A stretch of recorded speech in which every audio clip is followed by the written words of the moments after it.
Hello. Welcome, everyone. Welcome to Domestic Fridays. And I am your host, Phenomenal Mindy. Before we get started here, we just want to make sure that you're following me on all of the social media platforms, and that would be Spotify, YouTube, and TikTok. And you can look me up at Phenomenal Reflections. But if you are watching me from YouTube, you should see a video that's connected, several videos that connected, and should show you how to follow me at the very bottom of the screen. But nevertheless, this is November the 8th in 2024. So today's topic, I was kind of hesitant about doing this topic simply because it is a touchy subject, and a lot of people don't like to interact or like to even bring this subject up because of the abuse and how people can take certain things, or how people have certain things within their family that are hidden. So, nevertheless, the topic is going to be about child sexual abuse. Now, this particular podcast is about domestic violence, but in order to cover the whole domestic violence, we can't leave nothing on the table.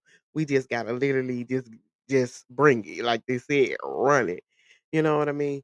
So, child sexual abuse is again something that's hidden, and it's something that is worldwide. And I kind of jotted some things down here that we're going to kind of go over so I can explain to you key points so you can identify. But first, I want to tell you what is child sexual abuse. It is deeply disturbing, harmful crime where a child is forced or coerced into engage in sexual activities.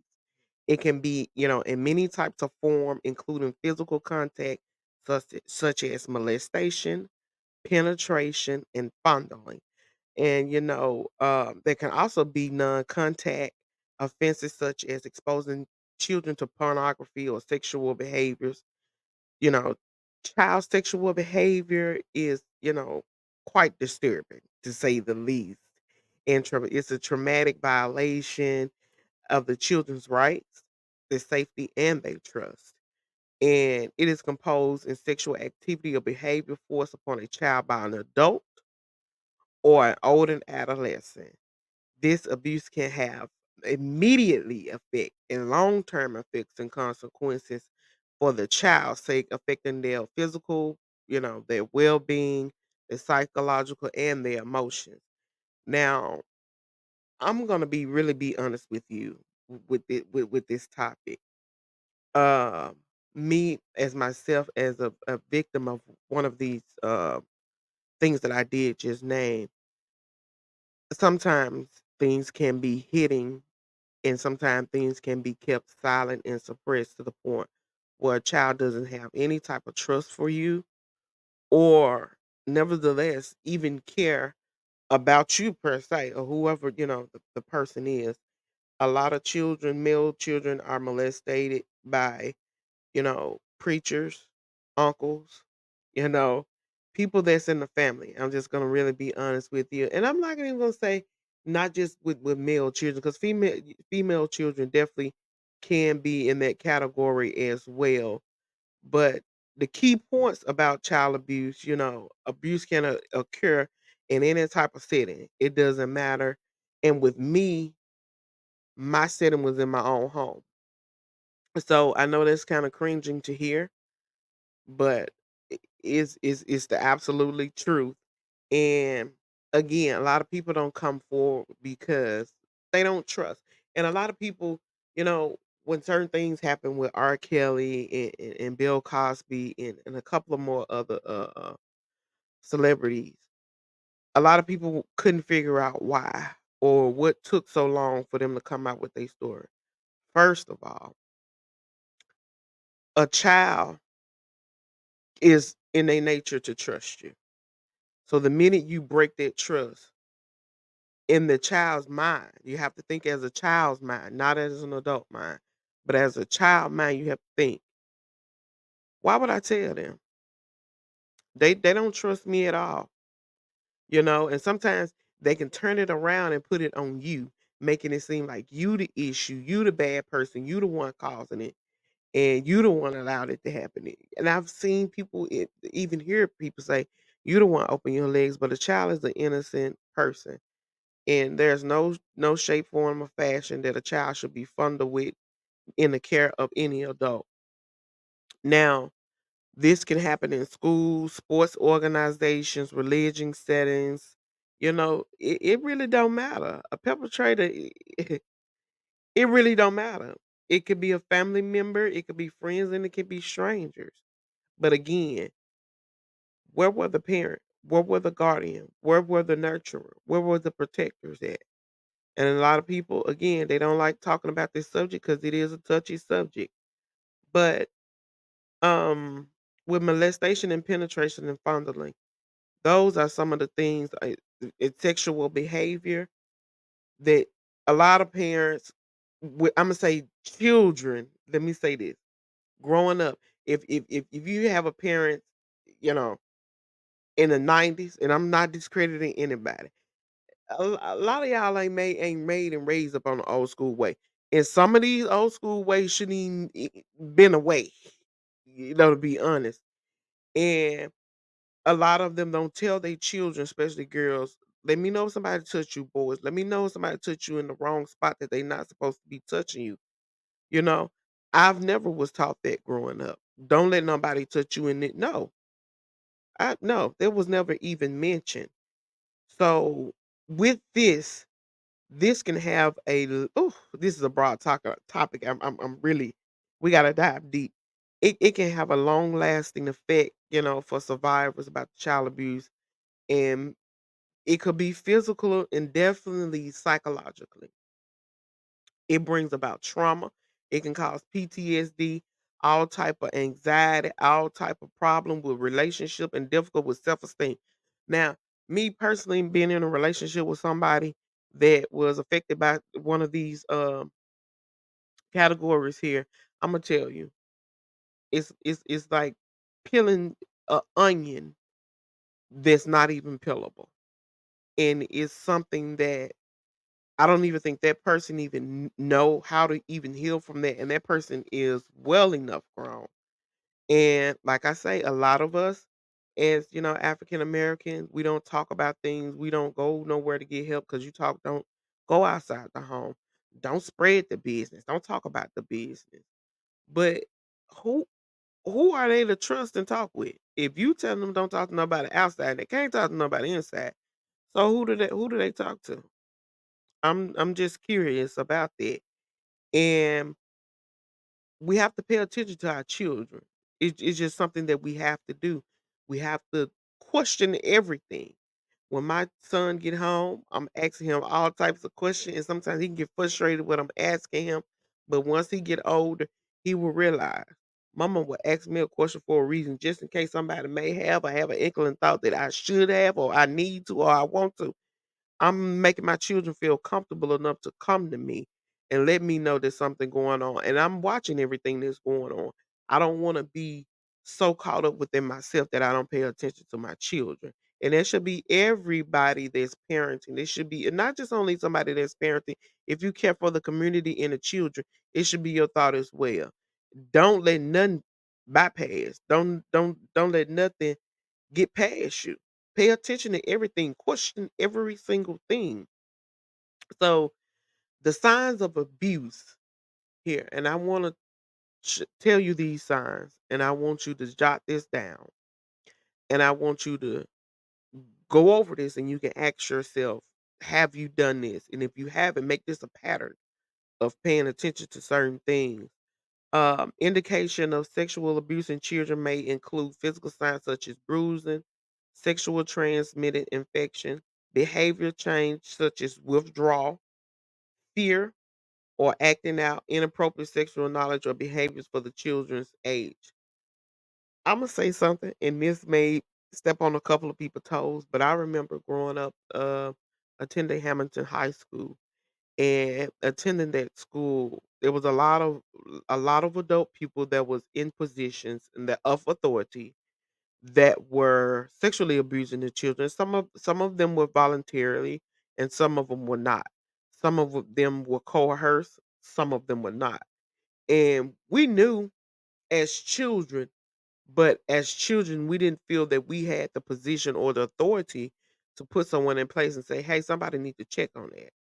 Somebody really need to," you know, and how we knew because the children would cling to this certain person, this coach, or this principal, this teacher.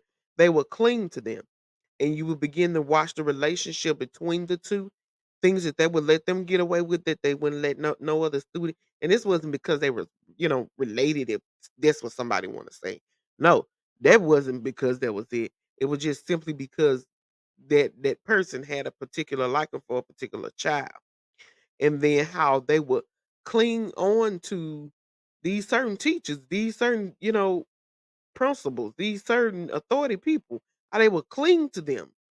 And I'm like, I'm not talking like hug, I'm talking about all on them, all up in their space, like literally.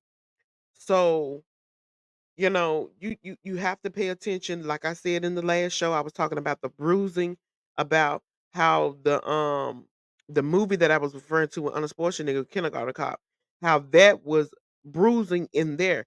Those were things to look for.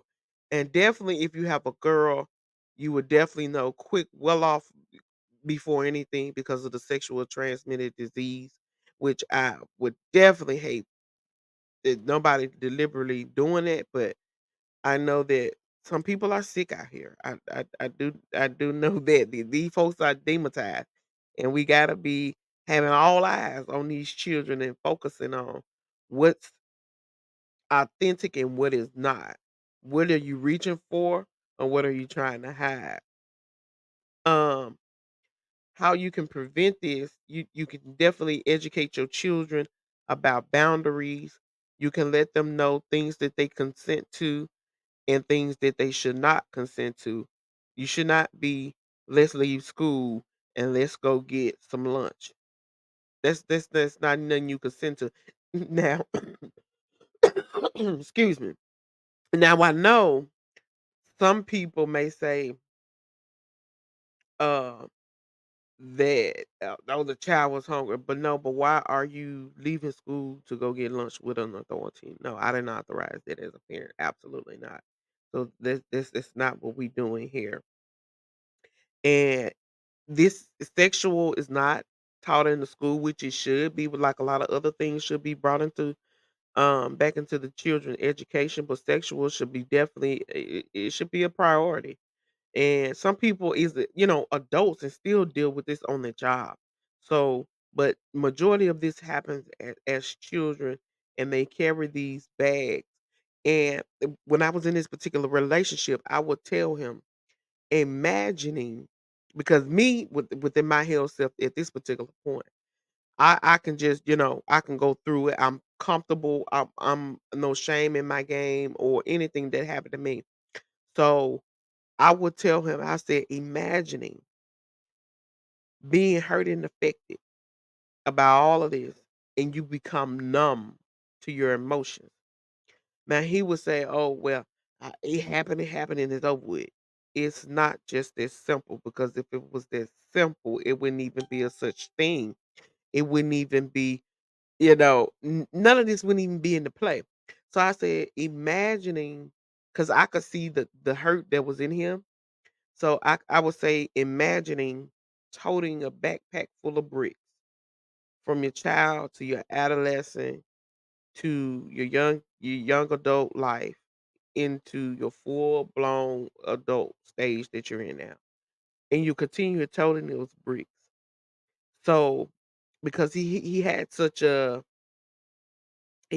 spirit that I knew something was absolutely wrong. So I said, imagining just toting this backpack on into your adulthood now, and you sitting down sharing with someone, and you got a backpack full of bricks. You don't think, she gonna look at you like, what's going on? But eventually, then you have a child and you still toting them bricks, and now you begin to teach that child how to tote bricks because you haven't even overcome toting your own bricks. We're not building what are you toting them for? First of all, you're not building a foundation for trauma. That's not what we doing. So him within himself, it would always be a rivalry. It would always be a back and forth. And I knew that toting those bricks was something for him, and it wasn't something for us. I dropped my bricks earlier on in my early 30s. I dropped my bricks. So, and I was like, so you just gonna told them. I ain't having it happen. It is what it is. At some point, you gotta release that. If you've been through trauma within sexual abuse, you gotta get through all of that. You gotta work through all of that. And it's gonna take more than just having a conversation because some of that you lose your identity of who you truly are. I'm really be honest with you. And you can't come up out of it. If you don't heal from that, and like I said, then you're introducing that into a child that you brought into this world, teaching them how to tow bricks professionally, you know? I'm just being honest. So you wanna be able to heal from this, so you don't wanna cause, generational trauma, and you don't want your children to be a result of something that you did and that you could have controlled, but you just didn't have the power to.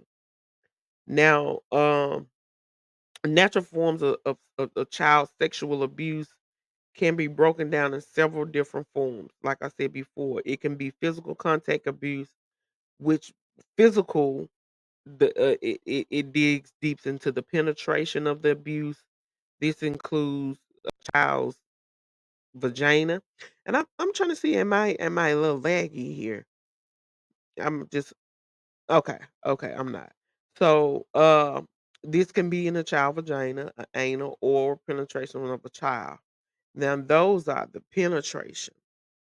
Now, sometimes, let me say this. I'm not gonna say sometimes. Let me say this. Let me retract myself. Everything that you need to know that happens to a child is not gonna be seen on a test. You're not gonna get a test for or some oral and it come back. It was or no, they don't have a test for that. Sorry. So I don't know how you already putting your child through trauma by asking them to tell you proof. So penetration is when it comes to those different body parts, you definitely can get a test and see what's going on.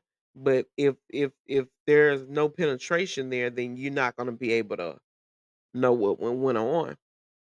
And non-penetrational abuse can be touching, fondling, groping a child genitals or other intimate areas. If you see a child sitting in an adult lap, now growing up with my family that I have, I should say, they do not allow child to sit into their father's lap. That was something that they don't play. Now, me within my health self now, I don't have a daughter, but I'm not objective to saying, well, a daughter can't sit in her father's lap on certain conditions. Now, don't get me wrong, stuff that people be reaching for on social media that they be bringing up, they be reaching. They be reaching. Imma really just be honest with you, and some things are not. I can be okay with a girl daughter sitting in her, someone's lap, but for me, it should be in a certain position. If she can't be sitting directly in his lap, like in the middle, that's a no-no. But if she's sitting on the edge or on a knee, and growing up, I can remember that's what I used to sit on my daddy knee. But again, throughout these years, our people knew that all of these, family members and stuff was touching these children, but they never said nothing. So that's where that stigma came from. Don't let a girl child sit into her father's lap. Again, I don't have any, ill will. It's just I feel that the child should be positioned in another form of sitting on the lap. I think it should be on the edge and not directly into the middle. Now in sexual exploitation, This involves forcing, coercing a child into sexual acts for the purpose of, to do what they want to do, such as pornography or sometimes even prostitution. Now, I've heard countless of stories where children were taken to the store, children were given candy, and they were forced to do certain things that they didn't want to do.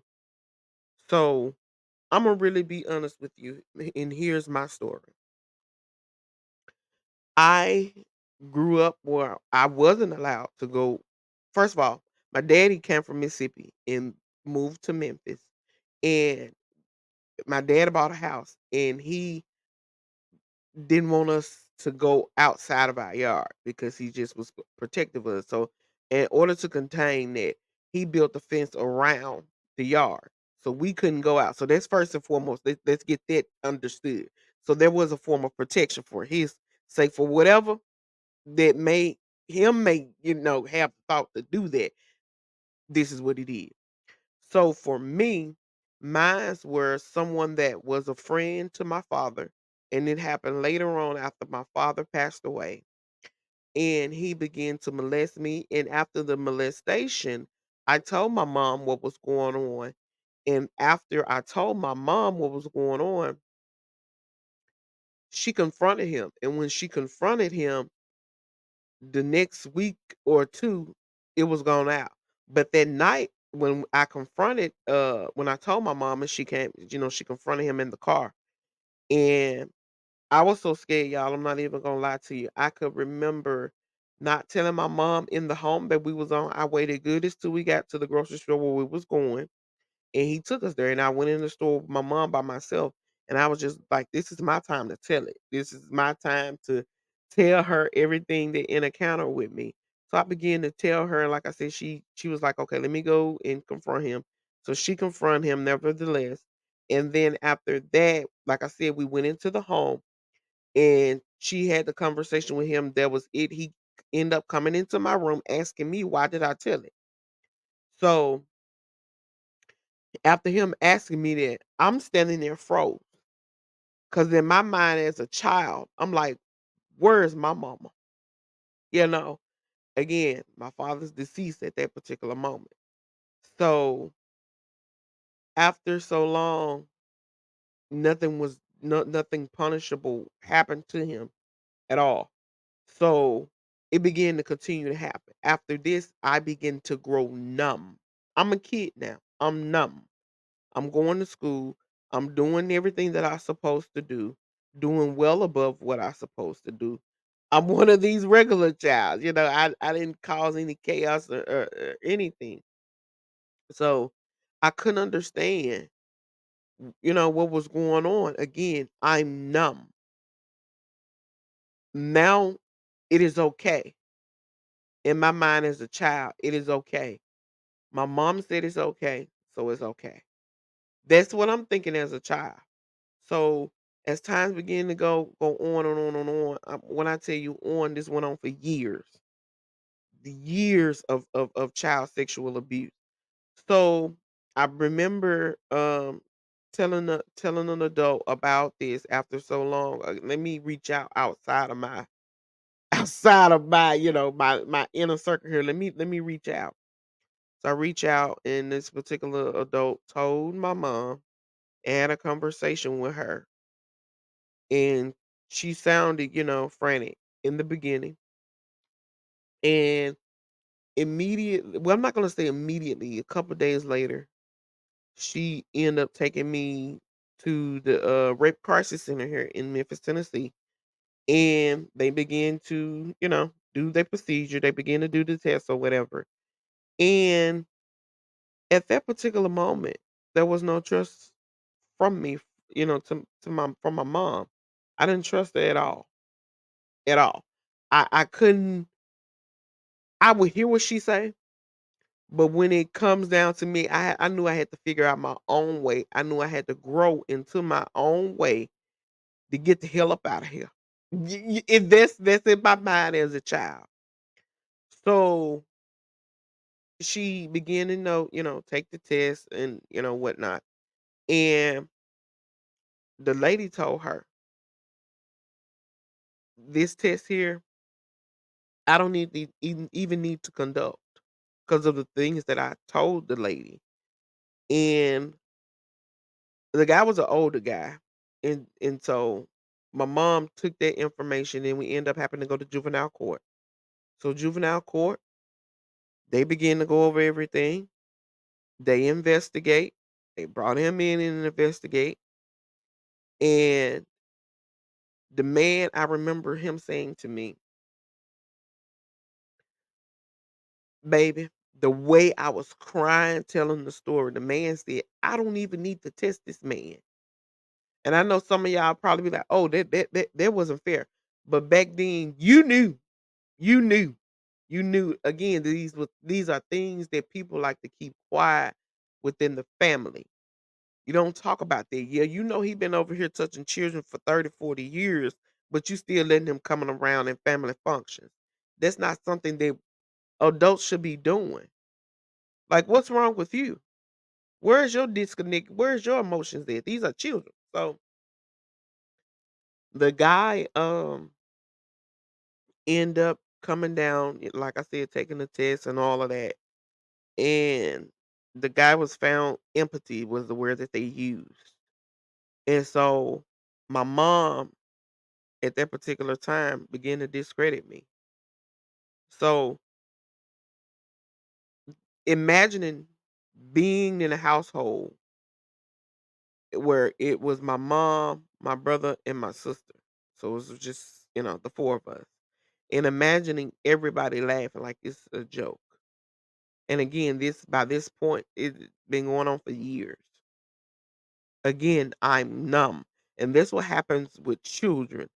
You wake up, they adulthood before it's time. These are the results that you get. Sometimes it could be a little bit worse. It could be pregnant. It could be, disease or anything. So I just again grew numb to the whole situation, and I just suppressed it all at that particular time. I just knew I gotta get the hell out of here. It this that was always in my mind once I got grown. So being a victim of a certain particular crime, you are given a certain amount of money from the government, and it depend on the age, it is put into a trust fund. And it's put into the trust fund until the child gets 18. So I received that. So that was my question to my mom.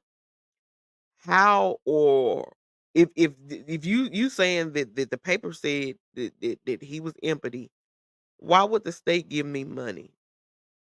Why would they do that? This is juvenile court records.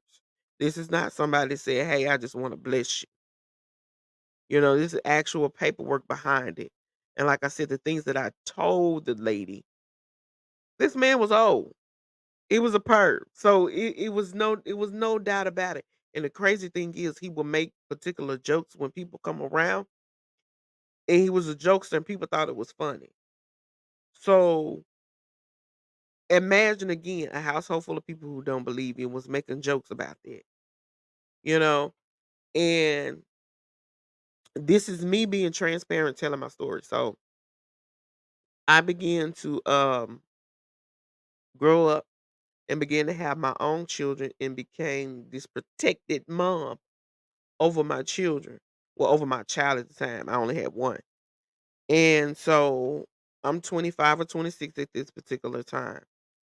And I'm still dealing with these bricks that I'm toting around in my backpack at this moment. And this was the thing that I was hurt by because I couldn't understand. The person that did it was my daddy's friend. And a lot of people, if you're watching and you know me, you know the story, you probably be upset. But the person, he's deceased now, of course. So my brother ended up telling me this particular story. And he didn't tell me this story until this year or last year, I want to say. And some of you may, you know, say, "Are you serious?" So this particular guy was my daddy best friend. They all work for the city of Memphis, doing a job for the city. And so this particular guy came home with my mom every day. I mean, excuse me, came home with my father every day for lunch. My mom would fix them breakfast, and my mom would fix them lunch for the both of them. And so here's what I said all this to say this. No matter what nobody tell you, continue to speak your truth. Your truth is your truth. It doesn't matter who believe you. Your truth is your truth. A lie can go far, true, but the truth, it would just only stick and stay there. But you stand ground and you be holding your truth. You don't let no one discredit you of your truth. So my brother told me again. This was beginning of this year, or either last year. I can't remember which one. He says to me, he says, "Sis, I end up talking to the guy, because I had moved away from Memphis at this particular time that he was referring to." He said, "I talked to the guy that did it or whatever. He had some choice words and some things he did say or whatever, but nevertheless, the point of the story, what he said to me, he said, sis, he admitted it to me on his dying bed. He said, I know you may feel that you want me to beat the hell out of him. He said, I know you may feel like that by me telling you this story now, but sis, he was already dying. And so I didn't have no ill, feelings about it. I'm just, listening to him. And he said, sis, I'm sorry I didn't believe you. He said, I'm sorry I didn't tell you before time, because at this particular time when it happened with him and the guy having a conversation, I want to say this probably had to been about maybe about 6 or 7 years ago. But for whatever reason he wants to tell me now. So I'm listening to my brother tell this story to me, and only thing I said to him was thank you. You know, again, this guy was a jokester, so he would already make jokes. My aunt stayed across the street. She didn't care for him, you know, because that was one of the constituent things that she knew, you know. And like I said, everybody else knew. They just didn't want to talk about the topic because, again, it is a touchy subject. So I wasn't exposed to pornography.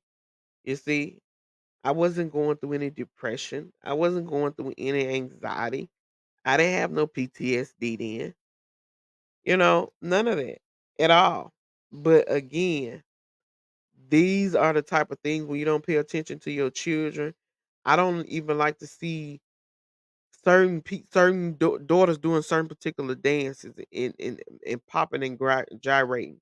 Now, don't get me wrong, I'm all for the Africa tropical type of dance. I'm all for that. But when it begins to get too sexual, that a child shouldn't be doing something that adults should be doing, that's when I have a problem with it. But certain little skits and dances, yeah, I'm cool with children dancing. But when it gets to that in front of certain particular people, because again, you don't know what's on a person's mind. You don't know what a child is going through. You don't know what they've been coerced to do. And some of them, been taught or doing what they see their parent do. So that's why it's imperative that if you not got yourself together, at least do it in front of your children and having together. Have it together in front of them. Don't let them see none of the foolery or things that you sitting up doing that ain't right. Don't sit up and again do that type of thing, because they not gonna go by what you say. They gonna go by what they see you do. It's just how it goes. And you have to think, even in your adult life, you're not gonna go by what somebody tell you. You're gonna go by their actions on what the hell they giving you. It's just point blank and simple. So in order to prevent all of this, it's important that you educate your children about boundaries, consent, and body safety. You should have safe words to make it more fun so they'll know, when somebody, have your safe word. Like on kindergarten cop, they say for stranger danger, and they all will go to point. So need to have some type of enforcement going on so your children to know it's okay and have a relationship with your children. It's very imperative that you do it because those are the ones that's carrying your DNA, which you later will become an ancestor to. So you want them to be able to function right. You don't want to have no generation curse running through their bloodline. You want it to be spotless, but you don't want it to be that, you know. So adults and caregivers should be vigilant and open to listening if a child discloses abuse. Please pay attention to your children. Believe them, whether it's big, small, tiny, just a little teeny weeny weeny weeny. I don't care what it is. It can be you breathed on them too hard. For me, look, what we need to do? Do we need to call Mabel Simmons? I'm just saying. Do we need to call the whole clan and gather up the troops and get them ancestors in line? Cause something need to be done about this. Again, y'all be knowing these folks be touching these children and messing with these children. Y'all don't say nothing. Like, what's wrong with you? And if you scared, go get a social worker. Go get law enforcement. Get counselors involved. It's very, very important that you protect the children and healing the children because you want to heal the world and make it a better place for the children. And you don't want to expose them too early to nothing anyway. You know, some people may think that is right to do, but it's not. Exposing them to pornography at an early age is not something you should be doing. What's funny about that? Again, you are waking up these children hormones. Stop doing it. You know, you got to stop doing it. Let them children be children. Let them play, run around, have fun, do all the things that they need to do or whatever they hard desire to do as a kid transitioning to a adolescent. Let them do what they supposed to do as children. So don't be waking up stuff that don't need to be woken up. No, no, no, no, no, no, no, no. Don't be teaching about none of that. So make sure you teach your children what it need to be. If it's not in school, that's your job to teach them at home. Don't be sitting up them letting people tell you, "Oh, I don't do none of that old folks foolery." Baby, you need to, because again, you got some of them that ancestor DNA running through you. They'll wake you up, you know. But I don't want to come on here and I ain't coming to preach. But children are really delicate to my heart. I really take them so close with me. It's just I don't like nothing to happen to them. I don't want nothing to affect the child at all. I want them to be able to express themselves and you be able to listen. Stop being snappy all the time. They got the condition that they got because you're not being patient with them. Be patient with it. Everybody learn at their own pace. Imagine somebody shoving something down your throat, telling you, "Come on, hurry up, speedy, speedy, speedy." No, baby, what you? I'm gonna take my little polar time, and what you gonna end up saying is what you gonna do. I'm gonna take my little polar time. Don't rush me. I'm just saying. Y'all know how we do. So give these children some time to do what they need to do, and let's be a child. This is the end of the podcast. I do thank you each and every week for watching me. I do thank you, and I love you guys so much for watching me and promoting me to the people that's pushing me forward on my journey. I do not want to get off this line or I do not want to get off this show without bringing in the domestic violence hotline, and it's 1-800-799-7233. And somebody called me. I don't know who you are.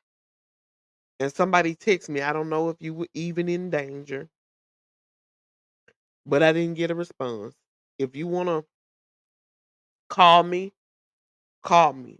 I'm available. And this call came in on a late midnight hour, and it kinda, shattered me. So I didn't really know, but the number is 901-501-5456. You can call me and text me whatever you wanna text me and say. If you just want somebody to listen to you, I'm there for that. If you just want somebody to talk to you, I'm there for that. And by all means, I'm not a psychologist by all means. I'm just a person that have worked through their psychological traumas and that have, encountered some of the things that I'm talking about, and I'm just sharing and bringing awareness to the community so they can be aware. If you don't feel comfortable with talking or texting, email me at phenomenalreflections2024@gmail.com. Again, thank you for watching my videos, and I'll see you on the next Domestic Fridays. You have a good night, everyone. Bye bye next time.